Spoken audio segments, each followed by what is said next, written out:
তাহলে কি রাজাকারের নাতিপুতিরা পাবে?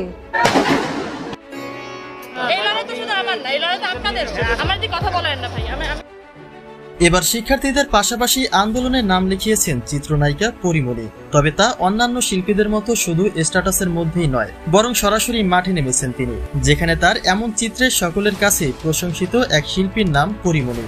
পরীর দাবি কোনো সুষ্ঠু সমাধান না পাওয়া পর্যন্ত এই আন্দোলন চলমান থাকবে। তাই তার বিস্তারিত জানতে একটা মুহূর্ত না টেনে সঙ্গে থাকুন। বিগত 2 সপ্তাহ আগে থেকে সারা দেশ জুড়ে আন্দোলনের ঢল নেমেছে শিক্ষার্থীদের মধ্যে।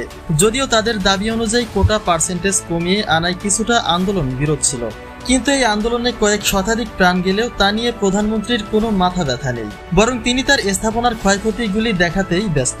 যেখানে শিক্ষার্থীদের পাশাপাশি দেশের জনগণের একটাই মন্তব্য, সময়ের সাথে সাথে অর্থগত দিকটা ঠিকই পূর্ণতা পাবে, কিন্তু ঝরে যাওয়া এই প্রাণগুলি কি আর ফিরে পাওয়া সম্ভব? অর্থাৎ ছাত্র হত্যা পুলিশগুলির বিচার না করায় আবারও দেশব্যাপী আন্দোলনের ঝড় বয়ে যাচ্ছে। তবে দেশের এই ভয়াবহ আন্দোলনে এতদিনে মাঠে বড় কোনো চিত্রশিল্পীর দেখা না মিললেও এবার ভিন্নতা দেখিয়েছেন পরিমণি। কেননা গত পরশুদিন আন্দোলনের একটা ভিডিও শেয়ার দিয়েছিলেন পরি, যেখানে দেখা যায় কয়েকজন মুক্তিযোদ্ধার ছেলেরা একজন শিক্ষককে ঘিরে ধরেছে। এমনকি পুলিশের সামনে সেই শিক্ষকের গায়ে হাত তুলতেও দ্বিধাবোধ করছে না তারা। আর সে বিষয়টি শেয়ার করে ঘৃণা জানিয়েছেন পরিমণি।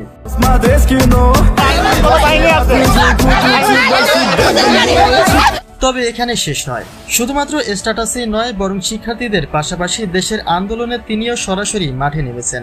বর্তমান সময়ে তিনি একজন চলচ্চিত্র শিল্পী হলেও একদিন তো তিনিও শিক্ষার্থী ছিলেন। আর সব থেকে বড় কথা হচ্ছে স্বাধীন দেশে সবার জন্য সমান অধিকার। তাই নিজের সবটা দিয়ে হলেও দেশের জনগণের অধিকার আদায়ে পাশে থাকবেন পরিমণি, যে চিত্রটি শুধু কথাতেই নয় বরং কাজের মাধ্যমে প্রমাণ দিয়েছেন তিনি।